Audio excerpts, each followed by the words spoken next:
Good morning, everyone. Thank you very much for coming. I'm hoping the information that we present will you find beneficial. It's something we try to do at the bank to inform a lot of our clients. So our presentation today will be around how seniors can identify and protect themselves against fraud. Ironically enough, and unfortunately enough, seniors are the peak of where these sophisticated criminals are going, especially when it comes to technology fraud. So hopefully with a little bit of luck, today as we go through the presentation, we'll be able to show you some of the more common fraud that is happening out in the marketplace, as well as giving you tips on how you can prevent yourself. I've also had a couple of handouts done which give you specific phone numbers that you can contact should you experience something like that, or should you suspect something. Also websites that you can go in and collect more information on that will help you should you experience some of this bad stuff.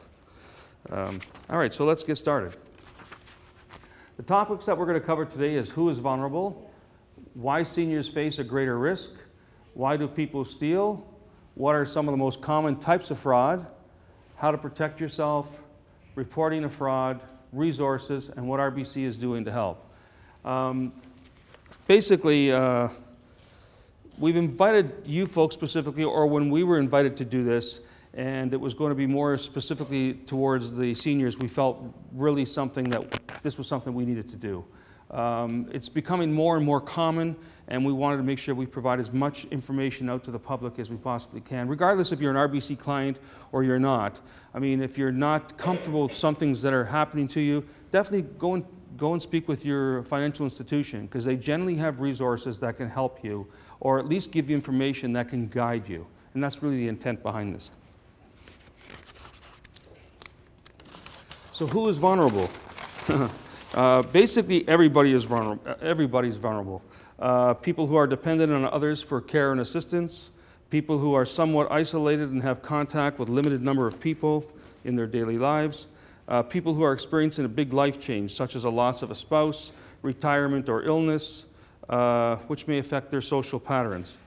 In 2011, the highest number of reported cases of fraud came from people that were in the age between 60 and 69.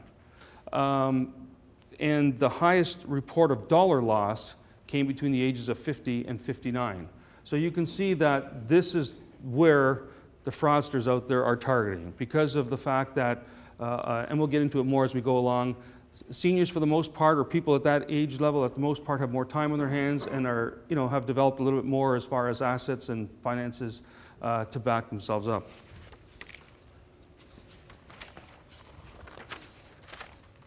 This nice and neat, we're going to do it like this.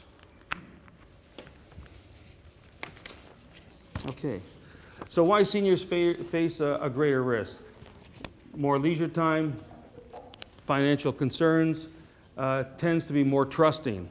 And those are good things as far as being more trusting. I mean, there are, for the most part, a lot of people out there that are trying to do the best they can, such as situations like this, to be more informative to our seniors. People tend to be living longer and often retiring earlier. This leaves more time for reading mail, taking phone calls, responding to unsolicited advertisements on the internet, or visits from strangers offering, this is a big thing, offering money-saving deals, no-risk investments, and big cash prizes and rewards. And that's something you'll get by solicited phone calls. Hey, listen, we can come in there and show you a way that you can save money and keep things aside, keep more money aside for yourselves. With the increase in life expectancy and inflation rates, a lot of seniors are more concerned about making sure they have money to get them through to the end state, as well as making sure they've left enough money or assets back for their families and their children. So it is something that the fraudsters know more about, and that's why they tend to target the seniors. Let me just think what else I have. Yeah, that's pretty much, we'll cover that part. Where motive meets opportunity, why do people steal? Who steals? Well, basically the bottom line is for greed. I mean, people are always looking for easier ways to get through life, and without having to really put the effort, the honest effort in, and having to work. So people look for opportunities where they can take advantage of other people. Fraud has many faces: financial abuse, identity theft, common schemes and scams, online telephone banking fraud, debit and credit card fraud, check fraud. So we'll talk to some of these as we go along here.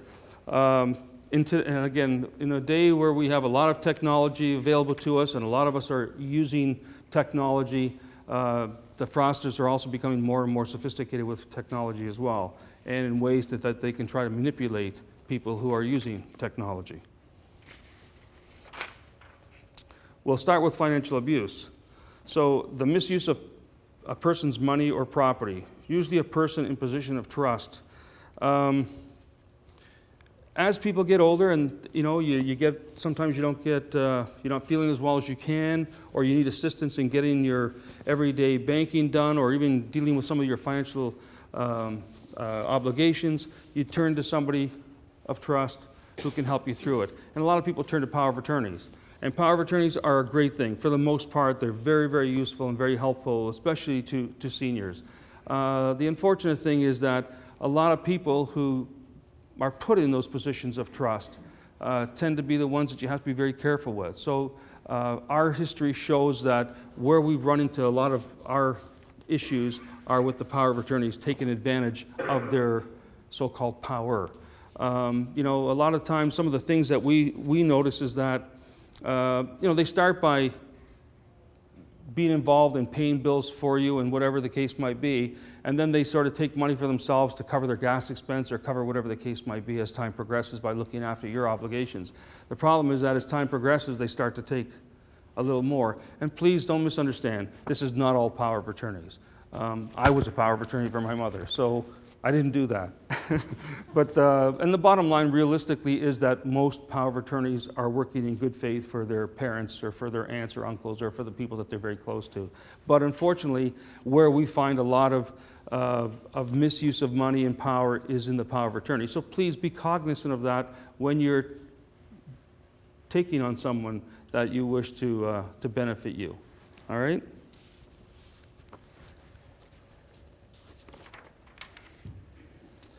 And we'll go over that because I just basically touched on that. So identity theft is the next one. What is identity theft? Where does it happen? Identity theft basically is when someone takes over your identity. They have had access to your private information, your personal social insurance number, different things like that, that all of a sudden they were able to take on your identity. And by doing so, they basically manipulate the banks and the people that you deal with representing you when they're not obviously you. And that causes a lot of issues, and it's also very difficult, and hopefully the police can talk to us about that a little bit too as we go on, but that also becomes a real challenging thing to correct after the fact. So when you have your personal information available to you, keep it very private. Make sure you do not hand it out to too many different people unless it's people that you very much trust. And another way too is your mail. A lot of fraudsters find that personal information through the mail. You'll get mail from your banks, you'll get mail from different people that you're dealing with regards to credit card bills and so on and so forth, and they like to steal mail. And by stealing mail, they have access to your credit card numbers. Sometimes they get access, at tax time of the year when people are submitting their taxes and you're getting your tax information back from the government. If you look in some of your notice assessments, have your social insurance number on it. So a lot of people really do attack the mail. So be cognizant of what you have in your mail. This basically is I'm glad that they put this into the presentation because this is really an eye-opener and it's happening more and more. There was a case study in Mississauga where a lawyer received documents from the bank in order for them to set up a mortgage on a person's house for $425,000. Well, ironically enough, when the lawyer was looking through the information, they were able to identify some of the information they had based on the client they deal with didn't match. So they tried to get in touch with the client to have them come in, and when they did, it was the fraudster that they were calling because they had switched everything into the fraudster's names. So the fraudster came in, and when they started to ask questions, he recognized that first, the customer didn't appear to be the same age bracket of what they had on file, and some of the questions that they answered weren't coherent to what he was aware of. So he started to contact the bank to get more information. He contacted First Canadian Title Insurance, who were in the process of putting this mortgage on the house, and found out that the people they were dealing with was actually fraud. Had this happened, these people would have got away with $425,000 on a house that's free and clear, and the person who owned the home would have been left with a mortgage. And this is becoming more and more common in the marketplace. So be cognizant of that. A lot of people that are targeted are people who have free and clear homes. And you work so hard through the course of your working life to pay your house off so that you can say, I'm free and clear, I have no more debt obligation to that home, and it's setting you up for your retirement days. Something you may want to consider, and it doesn't mean you have to utilize it, and this is not me trying to sell it to you as an RBC banker, but a lot of people protect themselves by putting what we call homeowner line of credits against their home. So if your house is worth $300,000, then they'll put a line of credit against your house for 80% of that. And the reason they do that is that you don't have to access it, you don't have to use it, it costs you nothing to have it against your home. But when fraudsters go to target your property and recognize there's a mortgage on it, they move on. And that protects you against anybody adding a mortgage to your house that's, especially on a home that's free and clear. So that's something you can think about. And I know I'm talking very general and very quick. If you're interested in that, we'll be glad to spend more time with you. And even if you talk to your own financial institutions, if you don't deal with RBC, they'll talk to you about that too. Because that's one way that we use to help our seniors protect themselves and protect their properties. And like I said, it doesn't mean you have to utilize the funds. It's just there, and it's basically a mortgage against the property so no one else will target it. All right? Common schemes and scams. Emergency or grandparent scams, telemarketing, fake charities, skimming, bait and switch. So I'll go through these in some general text here. Emergency or grandparent scam. This occurs when someone is posing as a family member or friend, contacts you in urgent need of cash because of an accident or an arrest, traveling abroad, and they ask you to write a transfer money. Before doing so, you should call your friends or families to confirm that you're actually dealing with who you think you are. And this happens quite a bit. It's amazing. Telemarketing. There are so many. One of the most popular is 1-900 scam, where you are asked to call a number starting with 1-900 in order to claim a prize you've won. Usually you're forced to listen to a long pre-recorded message and never get to speak to a live person. Any phone number starting with 1-900, 1976, 1809 are not toll-free, first thing, so you're paying for that as you call. They start with 1-900, 1976, 1809. So not only is there no prize, but you'll be charged for the call. Always use 1-900s with caution, or contact your telephone provider to make sure that that is a blocked number or isn't a blocked number. Fake charities. A lot of us get involved because we care and we want to help those that require support. And unfortunately, there's a lot of fake charities out there too. And in a nutshell, basically be careful that who you're donating your funds to and where the funds are going to ensure that it is going to a place of need, because that's the intention that we all have. But there are definitely times where you're putting money into a fake charity and they take the money and run away with it. So be careful of fake charities. Skimming. This happens when someone makes counterfeit copies or transcribes numbers, including 3-digit security codes on the back of your credit card. This commonly occurs at locations where your card is taken from you and swiped through the machine. That's what's nice about the new bank's chip cards. Do I have mine? Hold on, I have one somewhere. I got it right here because I just got it back to the new one in the mail today. The great thing about the chip cards, and they don't use them in the States yet. I'm really surprised, but in the States there's like 10 times as many people as us. But a new chip card has this little chip in the corner. What's good about this chip card is that when you go to, and it's on your credit cards too as well as your debit card. What's nice about this chip card is that when you go in to use it, you are using it. You're putting it in and you're adding your PIN. They're not taking it from you, swiping it. Because a lot of times what we find in skimming is when they're able to take it and swipe it, they can actually record what they're swiping, especially your PIN code. And that's the key to the whole thing. Getting the card is one thing, but having access to your PIN is where they can take advantage of you. So that's what's nice about the chip card, and that's why the banks I've been with the banking business for 25 years. I've worked for Bank of Montreal for 18 and now Royal Bank for the last 6 or 7. And the good thing about the banks is they take this stuff very seriously. As much as we want to convenience you by allowing you to use telephone banking or online banking, and we'll talk about that as we go along a little bit more, it is still probably some of the safest ways to do your banking. The good thing is that the banks here take a lot of pride in making sure that everything they put in place is secure for you, which I can say is not the same for places outside of Canada. There was the banks went through a heavy transformation in 2007, 2008 when there was a real hit in the marketplace, and you got the banks here. We took a big hit too, but we came through it in a lot better shape than banks around the world, and we've been recognized for it. And a lot of the banks around the world are changing their systems and their processes to mimic what we do here in Canada, because it's good and bad. When you come into the bank and we ask you 1,000 questions, even though we're supposed to know who you are, that's us protecting your interests as well as protecting the bank and making sure we're dealing with who we think we're dealing with.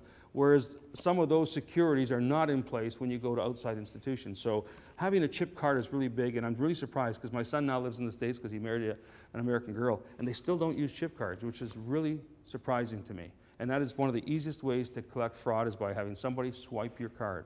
What's nice about the chip, again, is that you have access to it. You're the one who inputs it, you're the one who puts your PIN in, and it saves time for it. So, the other thing is bait and switch. You're at an ATM and someone creates a diversion while you're distracted, the card is switched for another. This happens, but very infrequently. This is a lot of work for fraudsters to come in and someone distract you while someone takes your card and so on. They have found other more sophisticated ways to try and defraud you if that's what they want to do. The most common is that they're able to go in and add cameras to our ATM machines. Very little wee cameras. That's part of our process in the mornings. As we go in and we check our systems to make sure our ATMs haven't been tampered with. But that's probably the most common way. So bait and switch, as much as it's out there, it's not probably one of your more common things, but it's always good to be cognizant of it. Some of the other more common schemes and scams: romance scams, advance fee scams, international lottery scams, antivirus scams. And I'll touch a little bit on those as well. Romance scams. This usually involves receiving letters and emails from strangers who seem to be interested in a friendship or an online relationship with you. After a few communications, they ask for help that involves you sending money. Once the money is sent, communications suddenly end. And this happens a lot. Seniors are targeted here because a lot of times seniors, if they're without their spouse and now they're on their own, you know, it's like human nature. Everybody tends to get lonely and want to have company. And they're very good at targeting seniors in situations like this. So be cognizant of that. If you were to, we've had seniors come into our branch so many different times and ask us about, look, I got this email, or I got that, and we tell them it's nothing, it's not proper, stay away from it. If you don't know who you're dealing with, if you have no idea for sure who you're dealing with, just avoid it altogether. But I can appreciate what happens there. Advance fee scams. As unknown companies say they provide you with a loan, but you need to pay processing fees first. So what happens is you pay the processing fees when you think you're getting a loan from them, and all of a sudden the loan money doesn't come. They just take your processing fee and off they go. This isn't as common with seniors as it is with different other segments in the marketplace. International lottery schemes. You'll get a lottery or an email or something that tells you that you've won money on a lottery from a different country. I mean, unless you've visited that country, it's not something you need to look at. Seriously, just delete it right away, because this is another huge scam that they target seniors for. They'll send you information indicating that you've won a lottery in a different country that you probably haven't even visited. But yet, you'll have to go through a process where you provide your information so they can send the winnings to your bank account. So once you give them all the bank account information, they access your account through wires and different things too. So be careful with that. Antivirus scams. What is this one? This one is a caller's claims to work. Microsoft detect viruses in your computer. Well, this is where they'll contact you. Basically, they'll talk to you about, you seem to have a virus on your computer. Let us come in and fix your computer. And when they come in, they collect information from you and they charge you fees where they really haven't done anything to your computer. They're just taking money for you and off you go. So again, be cognizant of that. Again, if If you're having issues with your computer, you really should be talking with someone who understands them really well, or someone you trust that can lead you on to someone who can help you with that. See, what happens is that they can contact you, they can contact an area, and an area has a certain IP code, address code.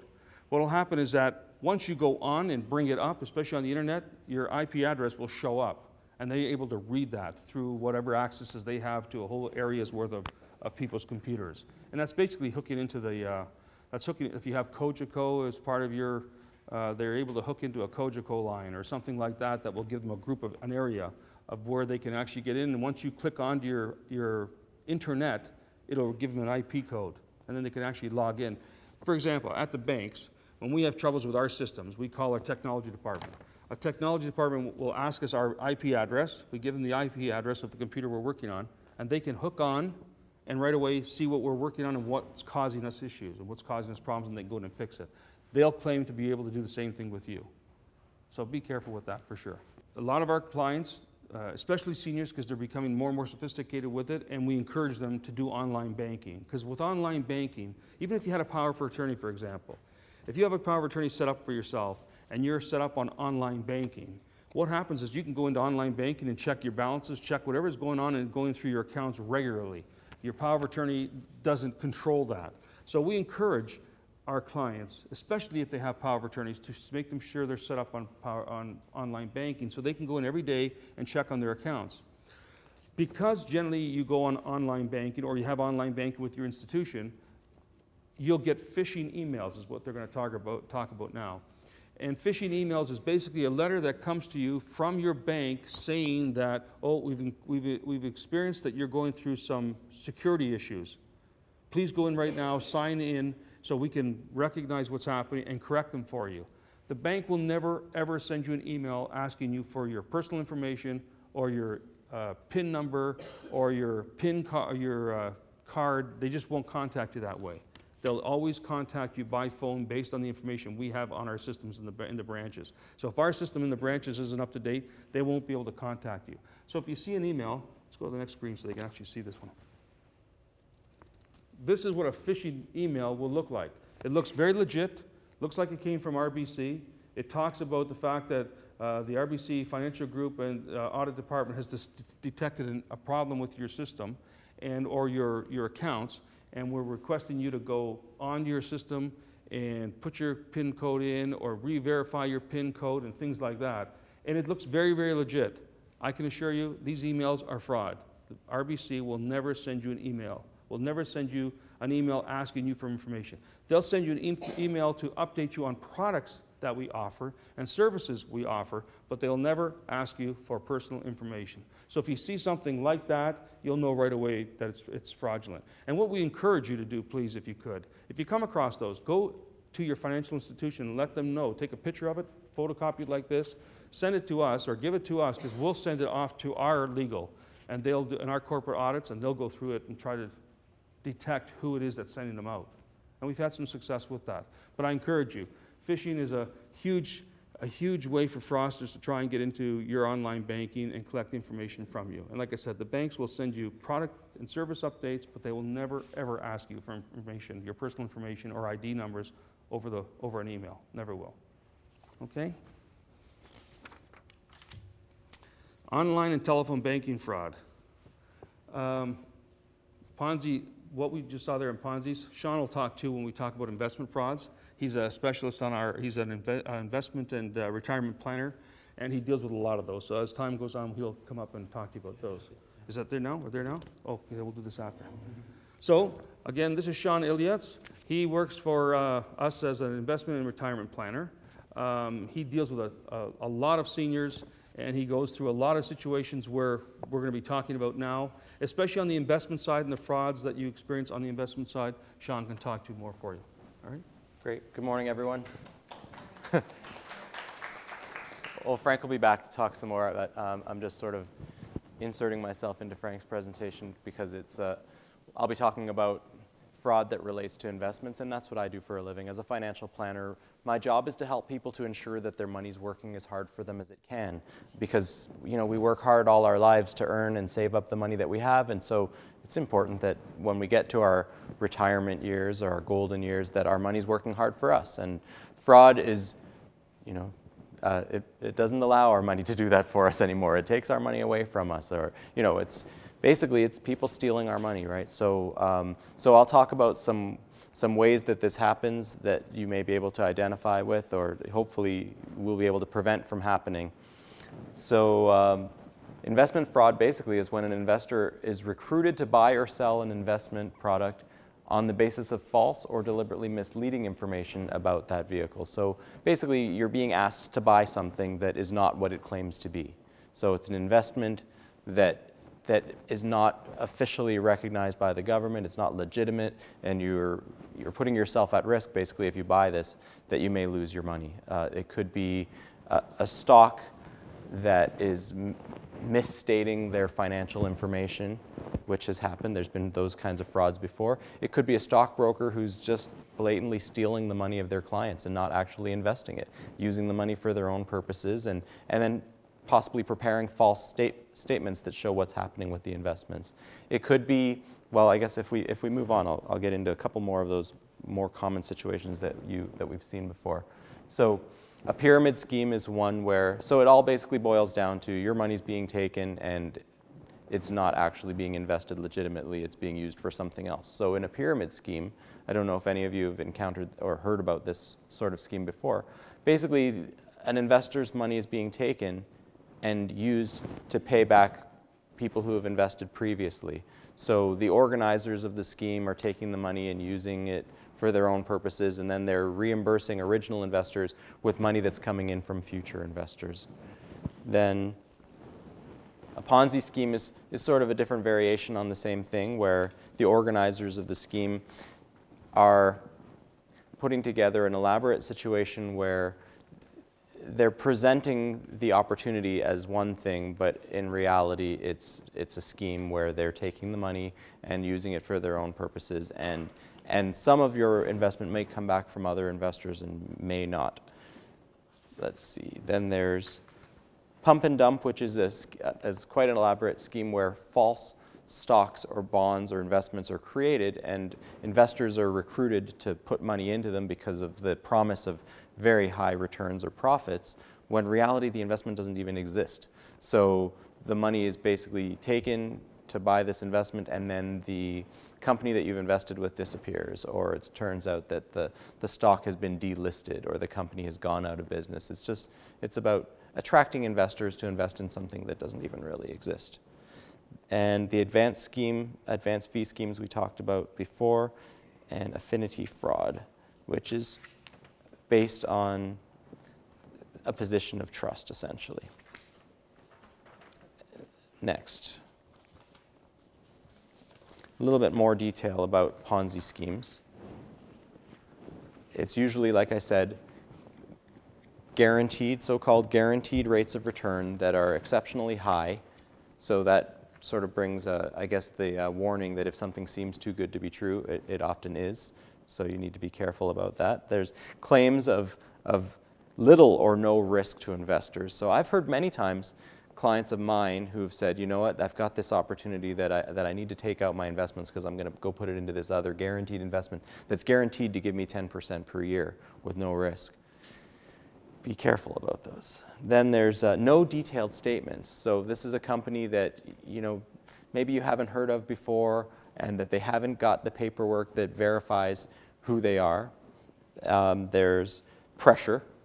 I don't know if any of you has ever sat through a timeshare presentation, but there are situations where the salespeople can be very coercive, very, very convincing, and it has to be today.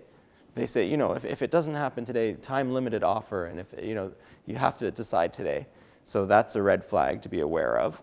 And there are questions about the the legitimacy of the organization. Are they really regulated? Are they really recognized by the government? Is this person really have the credentials to be selling you the investments and giving you the advice that they claim that they are licensed to? So there's questions about whether or not they're actually licensed to sell the investments that they are representing.